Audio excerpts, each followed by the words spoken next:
Hi all! ಇವತ್ತು Kabul ಕಡಲೆಕಾಳನ್ನ use ಮಾಡಿಕೊಂಡು ಒಂದು ಸ್ನ್ಯಾಕ್ ರೆಸಿಪಿನ ತೋರಿಸ್ತಾ ಇದ್ದೀನಿ. ತುಂಬ ಹೆಲ್ತಿ ಹಾಗೆ ಟೇಸ್ಟಿಯಾಗಿರುತ್ತೆ.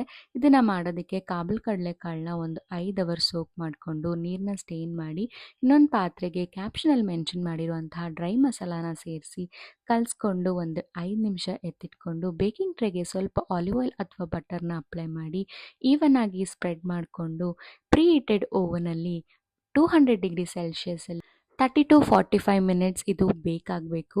ಇದು ಬೇಕಾಗೋ ಅಷ್ಟರಲ್ಲಿ ನನ್ನ ಹೇರ್ ರಿಮೂವಲ್ ರೂಟೀನ ನಿಮ್ಮ ಹತ್ರ ಶೇರ್ ಮಾಡ್ಕೊತಾ ಇದ್ದೀನಿ. ಕೆಲ್ಸಕ್ಕೆ ಹೋಗೋದ್ರಿಂದ ನನಗೆ ಟೈಮ್ ಆಗಲ್ಲ ಪಾರ್ಲರ್ಗೆ ಹೋಗೋಕ್ಕೆ. ಹಾಗಾಗಿ ಅರ್ಬನ್ ಯೋಗ ಅವರ ಹೇರ್ ರಿಮೂವಲ್ ಸ್ಪ್ರೇನ ನಾನು ತರಿಸ್ಕೊಂಡಿದ್ದೆ. ಇದನ್ನು ಅಪ್ಲೈ ಮಾಡಿ 5 ನಿಮಿಷ ಬಿಟ್ಟು ಈ ರೀತಿ ಟಿಶ್ಯೂ ಅಥವಾ ವೆಟ್ ಕ್ಲಾತಿಂದ ವೈಪ್ ಮಾಡಿಕೊಂಡ್ರೆ ಒಂದು ಏರ್ ಕೂಡ ಇರಲ್ಲ, ಅಷ್ಟು ನೀಟಾಗಿ ಹೇರ್ ರಿಮೂವ್ ಆಗುತ್ತೆ. ಈ ಪ್ರಾಡಕ್ಟ್ ಡೀಟೇಲ್ಸ್ನ ಡಿಸ್ಕ್ರಿಪ್ಷನಲ್ಲಿ ಮೆನ್ಷನ್ ಮಾಡಿರ್ತೀನಿ. ಇಂಟ್ರೆಸ್ಟ್ ಇದ್ದವರು ಹೋಗಿ ಚೆಕ್ ಮಾಡಿ.